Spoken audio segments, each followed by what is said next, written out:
Hello and welcome back to So This is Thailand. I'm Johan Wimonchalau. Swadee krap. I'm Thapani Manawe. สวัสดีค่ะ And I'm Belinda Skinner. สวัสดีค่ะ We've made it through another week. Yay, it's Friday. Finally, it's Friday. TGIF. Happy Friday. Well, I know we have a lot of stuff going on in the show today, so we thought we might give you a little preview of what's coming up. VTalk actually has some interesting things on it, I believe. Absolutely. Dr. Valerie is talking to American Express and talking about their business and why is there a decline, you know, American Express versus the other credit cards. So that should be quite interesting. Well, I know, just looking at the qualifications to get the card, it's a little more selective. I know there's actually the membership fee you have to pay every year, so. And also, don't the vendors have to pay a fee? Yes, it's not accepted as every place, you know, as your Visa card or MasterCard. When you go to the shops, they actually have to pay a fee as well, so they don't want to accept your card, so that's very difficult. Oh, sure. All right, and on Culturally Yours, Kunbon is going to be talking about some cultural events that are going on around Bangkok. So something to do on the weekend then. Exactly. Oh, that's good. I've been looking for something to do on the weekend, so I'll pay attention to what Kunbon has to say. She always covers a lot of things that, as foreigners here, you may not know about. Or maybe you've heard, but you've never actually gone and experienced it yourself. So, we've talked things like Asia Teak in the Night Bazaar. There's a lot of things that people, as a tourist, the famous spots, but there's a lot of other areas in the city that people don't know about. Yeah, the hidden gems. Yeah, there's so much around, so it'd be good to hear. Thanks to Bon. Now, I believe that the two of you are on expert advice. What is that all about? We were interviewing a financial expert from Tisca, and he gave us some very useful insight about what to invest in and things like that, and most of it actually made sense to me, so definitely very useful. Oh, good. I want to do, well, I'd say I like to invest with my money, but maybe not. And it's good because, we really focused on information for the expat community, those who may be here for the short term or for the long term, how to really manage your money if you're bringing money in from overseas or whether you should keep it overseas. Good idea. Good picks for you people out there. And then after that, I believe... Are you still traveling around? Are you at Yasothorn? Tell me. Indeed I am, back in Yasothorn. It's a great location. There's a lot of people don't think of the area as a really big tourist destination, but there's so much to do there. There's so much culture. There's so many activities and fun things to experience. Oh, sure. Though I have to say that some of the food entirely too spicy for me to eat. I won't even just looking at it makes me cry. So. Wow. Well, that sounds interesting. I haven't been there. And speaking of fun things, PK and Nick are also taking us through the 100 things to eat before you die on Sanook. Now, you might have seen these lists going on, I think... It's a bucket list. Yes, kind of. And I saw one of these lists on Facebook, actually. It lists like all kinds of food from around the world, so very, very interesting. It's a culinary bucket list. Yeah. Now, I bet he doesn't have what we were talking about yesterday, with the leeches, the earthworms and the geckos. Oh, sure. You never know. You might have scorpions. I had one in China, that kind of thing. That's a bucket list. Bucket list items. Well, speaking of food, talk of the town today actually starts with food safety. Yes. Now, Thailand launched the Thai Kitchen to the World project in 2006, if you remember. And during a recent visit to the United Nations General Assembly in New York, Prime Minister Yingluck was also there to help promote Thailand as the world's kitchen by awarding some of the Thai food vendors there with the MOC Thai Select Standard certificates. Now, they say that one of the barriers to Thailand becoming a world kitchen is because we have such a huge problem with the levels of pesticide in our food, which can really throw a spanner in the works of our attempts to become the exporter of food to the world. Now, as you know, we were the biggest exporter of rice last year. And we also export a lot of other vegetables and things, but most of them cannot be used because of even the vegetables that bear the safe and quality logos, when they are actually tested, some experts have found that they contain much larger percentages of pesticide residues than is allowed. Some of them up to 202 times over the EU guidelines. Well, I know, wherever you are in the world, even the US, they always tell you if you're buying produce from the grocery store or even outside, always wash it. Always wash it. But some of those pesticides, they actually penetrate into the food itself. They've been treated so many times that you really have to be careful. But you really have to question, like, you know, you kind of soak it for a while, but what can you do about 202%?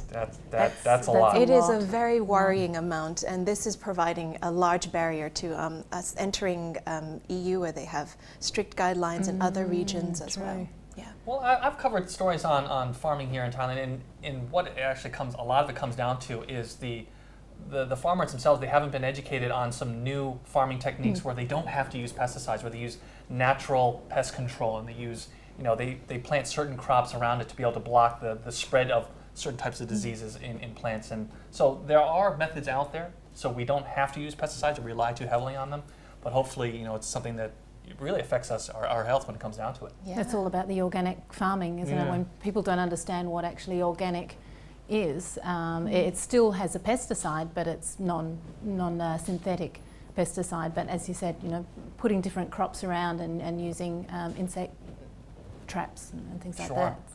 Well, keeping with health, some of you may know that on Khao San Road there is a free clinic out there, and it was started by Kun Surat Wongchaisin, who has started it for about 5 years already, and he wanted to start because he wanted to provide free and quality health care, not only to Thais but to foreigners as well, and you also have migrant workers who come in as well.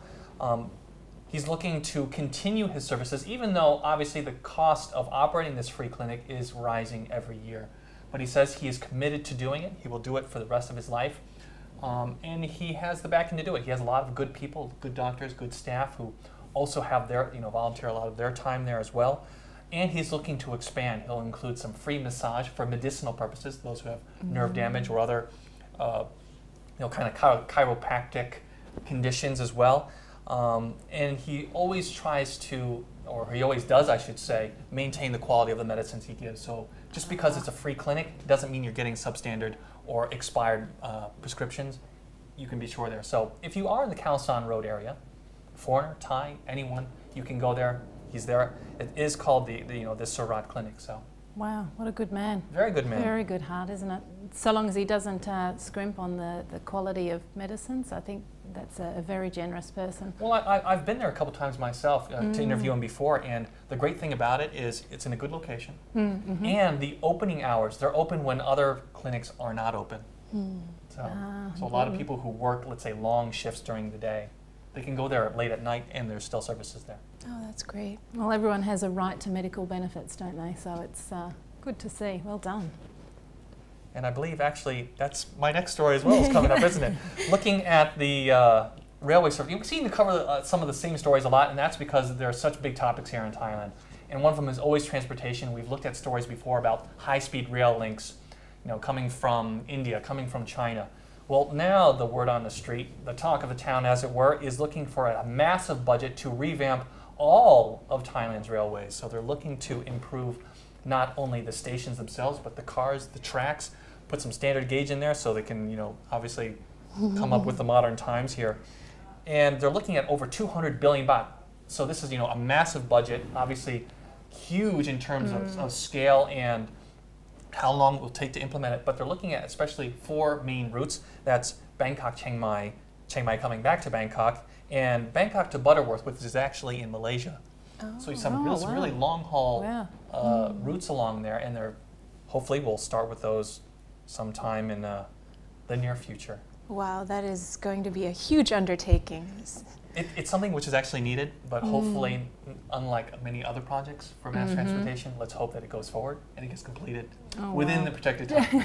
That's good. That's really good news. I have been on the train to Bangkok to Chiang Mai, and it was very local, but it was clean, but slow, not quite on time. So, and tourists, I think train is a special way to be transported. It's just a fantastic way to see things. So for our tourists, yeah, I think it's a fantastic idea, especially Bangkok to Chiang Mai.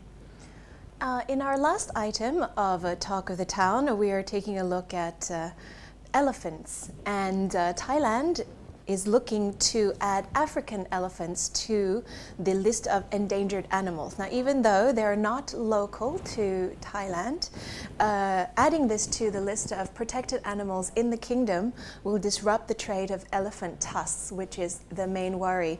Now, after this has been done, those in possession of elephant tusks will also be found to be guilty. So you can't possess it, you can't sell, trade, anything like that at all. This is ahead of the next convention on international trade in endangered species of wild flora and fauna, or as we more commonly know it to be CITES. We're going to be hosting this event in March 2013, and the minister has expressed concerns that if we do not add the list of endangered species onto our list, then it kind of leaves Thailand in an indefensible position. So, well, absolutely. You know, given especially our geographic location, a lot of, unfortunately, black market things do come, try to sneak their way through the country, and by at least having those laws in place, those lists, updating them so they are current, hopefully it will discourage or make it a lot less easy for people to move things through the country. No, great initiative. Well, interestingly enough, the African elephant is the first foreign animal to be added to the list, and they're hoping to look at more like turtles and crocodiles. And well, we've actually spoken with an expert before on looking at what a lot of people do is they buy a lot of exotic animals since they're so easy to come by here in Thailand. And what ends up happening is they think they're cute in the beginning, as as the doctor had said, and then when they get bigger, they don't like them anymore, and so they kind of just throw them out. Yeah. And so you actually have introducing a lot of foreign animals into our own ecological system here, and they either become pests or obviously die. So yeah, happens worldwide though, doesn't it? It's not just Thailand; it's a worldwide thing. The introduction of animals, Australia was the same with the rabbits, and the horses and the goats. Yeah, just destroys the place. But have a balance. But I'm glad to see that they're looking at these poor African elephants. Well, I believe that does round out our talk of the town. It does. So coming up after the break, we have Dr. Valerie talking with American Express and looking at their business, and so stay tuned.